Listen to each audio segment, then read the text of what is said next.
Okay, down here here at the zone of silence. Want to thank the subscribers first of all. I came down here just to pitch a lure around a little bit, keep myself uh, in the here and now. This is a jig with a Lastech trailer on it, so we'll see. And the Lastech has amazing stretch capabilities on it. So I talked to a couple resident anglers that come down here, and they're of the same mindset I am. There's nothing big back in here, nothing. The only thing that comes through here is those little snapper blues, and I'm not really interested in them. I catch them, but I'm not. That's not. And this lure is like way bigger than snapper size. As a matter of fact, the snappers aren't even half as big as that. I brought the Shimano Corrado DC 150 XG, extra high gear, so that really cranks them in. And the Wild Green Pro carrot stick. It's a very nice rod, inshore rod. So here, any inshore fish from here down to the tip of Florida, this should be able to handle any inshore fish. And the line on here is Power Pro, and I run it to I think this is a monofilament leader. I think I'm running 17-pound test monofilament leader, Cajun line. So the wind is buffeting, but I got my uh, microphone thing on, so hopefully that noise isn't, that wind isn't buffeting it too bad. Uh, we had a real good time last night on Crime Night. It was another amazing live cast. So if you feel like it and you're into solving crimes, and you can have a decent conversation with people, head over to Crime Night. Also, head over to New Jersey Exposed. Absolutely, absolutely. Probably one of the best accountability sites in New Jersey. So, I'm gonna take a couple casts here. The wind is blowing dead in my face, but that's what this digital control is for on here. The digital control helps you to manage backlashes,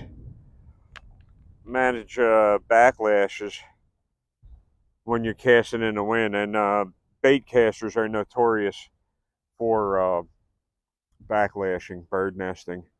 You just gotta take your time with these and learn how to use them. If you do, if you take the time to learn these things, are so much fun. They're the choice of the pros.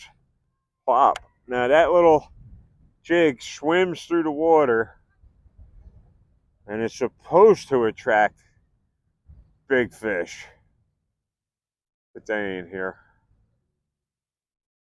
They ain't here. And just before I turn the camera on, there's a guy here teaching. He's from Long Branch School. They have a whole classroom of kids out here. He's teaching them how to fish. Imagine that. Teaching the kids how to fish instead of blowing their brains on video games. Now they know some useful stuff. They're gonna learn some useful stuff. So I was really happy to talk to that guy, and that kind of stuff makes my day when I see kids learning how to fish. Boom, that gets them out there. And reel it in. That's all I'm doing. Just chuck and wind, they call it. Chuck and wind. Chuck it out and wind it back in.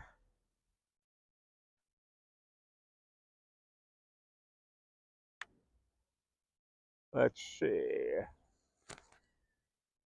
Yeah, that piles them right out there. Just casting for consistency right now. I'm not going for any world record casts. Just going for consistency. I'm not looking to backlash or set any world's records. Oh, looks good coming through the water. If there was fish here, you would hope they would attack that. Pow. That's probably 40, 50 feet out there. Maybe, yeah, probably 50. That's all you need. Unless you're on the surf and then you really crank them out there. Yeah, that looks really good, that lure. And these jig heads, I make these up myself. I buy them. They're raw lead. And then I powder coat them myself. And that's a heat activated epoxy. So you heat the jig head up, dip it in that powder epoxy, and it fuses onto the jig head. And then you bake them at 350 degrees. I'm not kidding. You bake them at 350 degrees in the oven, and it sets that up so that you got a very durable finish on that. So you can see these things stretch like all get out. I'm telling you, these are. Problem with the Elastec stuff that I have is it absorbs all the energy of the cast, and it kind of limits your casting distance. But this little setup seems to be throwing very well. Yeah, people have told me everything about fishing back here. Oh, there's big stripers back in here. It felt like seaweed or something. Yeah, little seaweed grass or some kind of. I ain't gonna get fat by eating these things.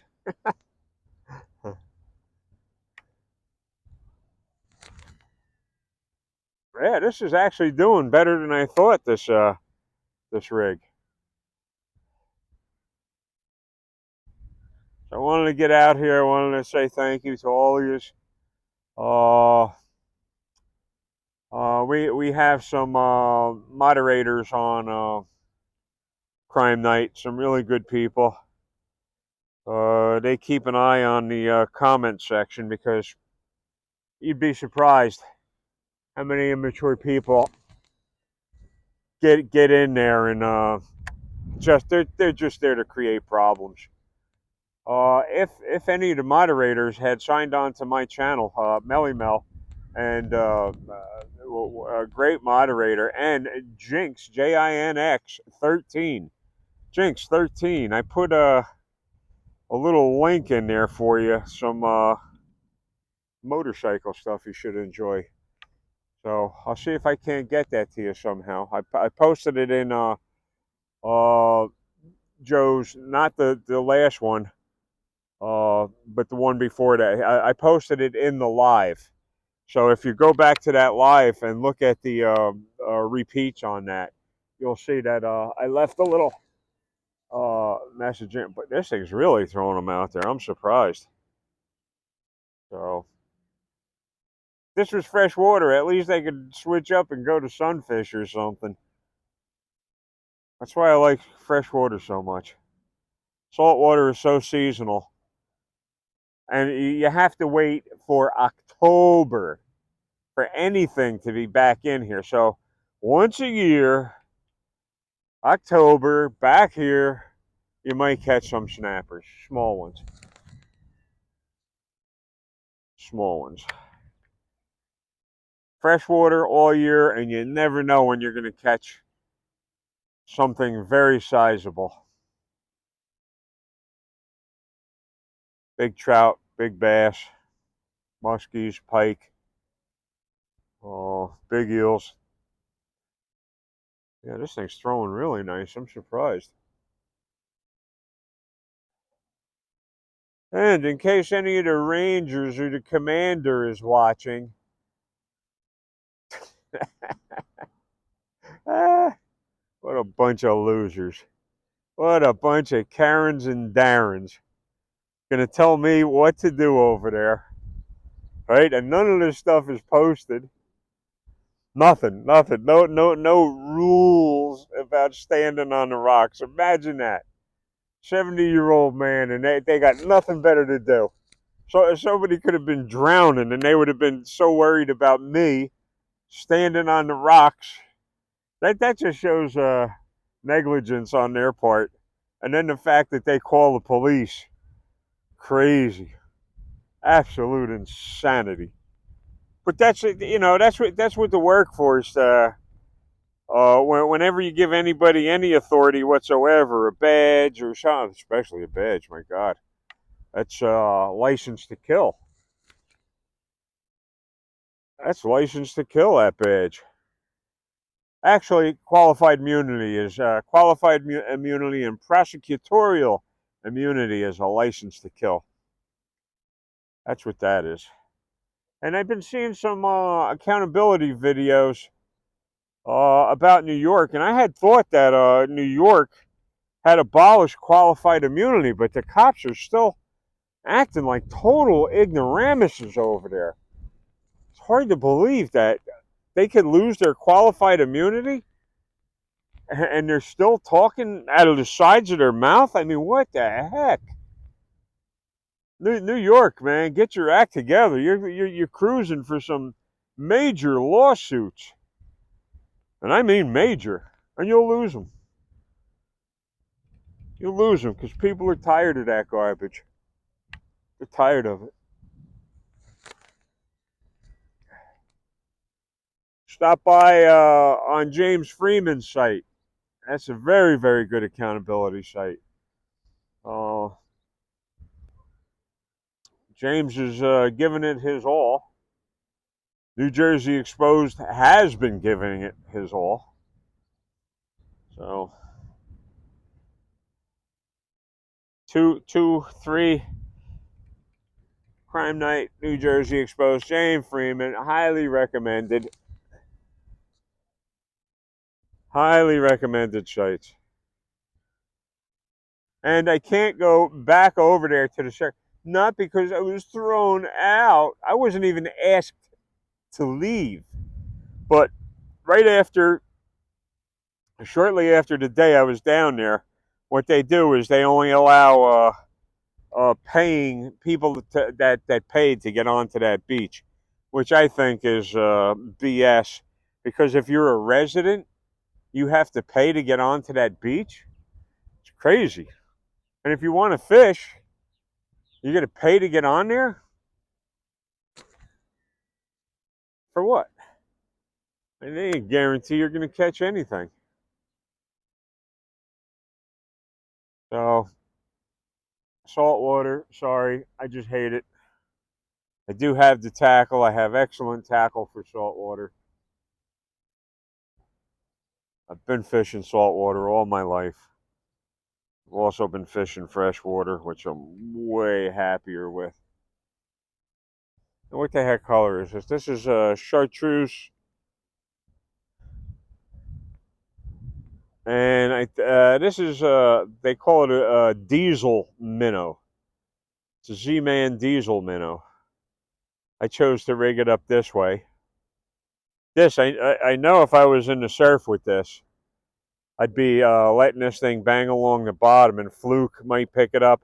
And if those little sand eels are in the surf and there's striped bass in there, striped bass will clobber this. Clobber it. And I know the Fluke will hit that. So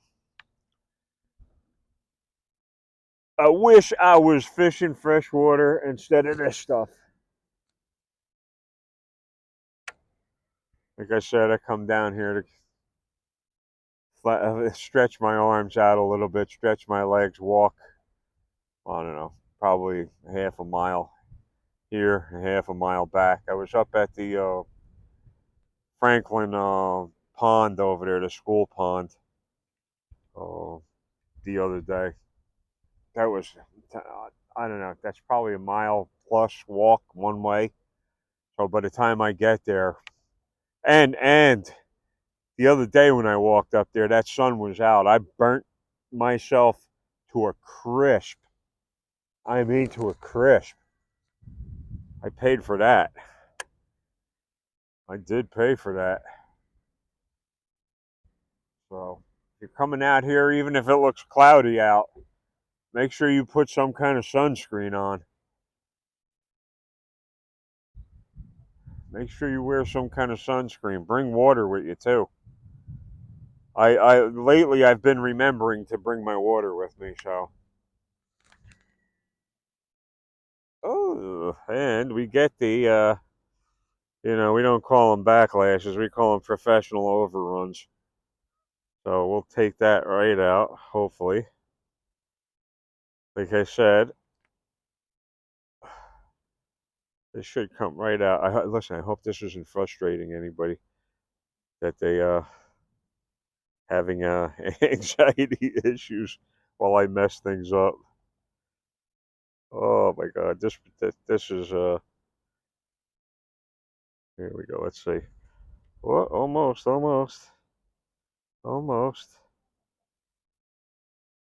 And so now that I did that, I got the bird's nest demonstration, and that's because I switched up the direction I was casting. So now that I did that, what I'll do is hit it up with some of this Real Magic, this line dressing, and make this line a little slicker so that it doesn't destroy the line. Again, fishing line, you'd be surprised how much you could spend on fishing line. You'd be surprised. Oh boy, that was one of the problems. Let's see if I got it. Man, I got lucky with that. Don't try that with monofilament.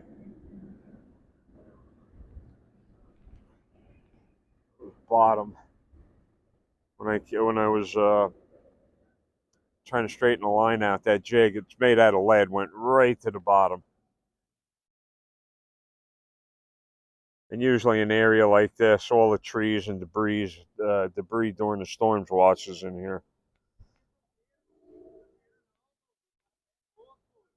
Oh boy.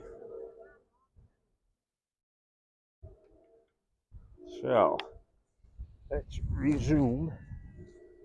There you go.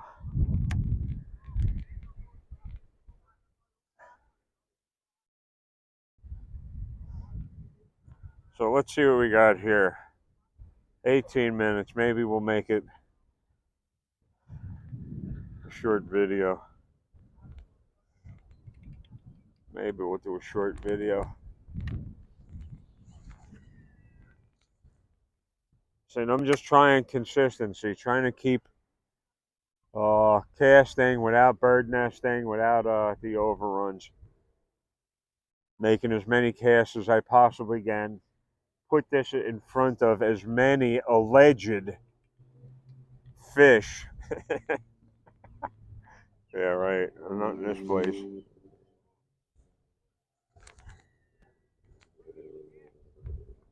Yeah, that wind is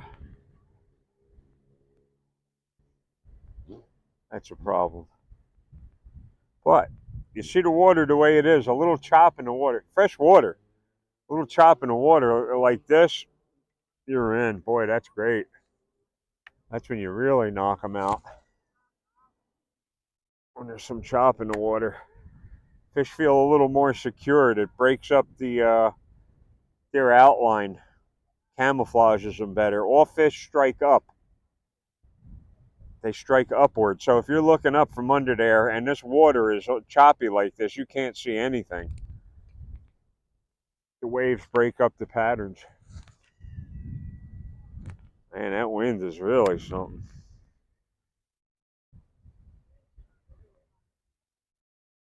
So we're just at the 20-minute mark. I'm going to let you folks go. And thank yous all. Make sure you stop by New Jersey Exposed. Make sure you stop by Crime Night. Make sure you stop by James Freeman. Make sure you stop by Mass Accountability. And I'll be talking at you later. Thank you so much, folks.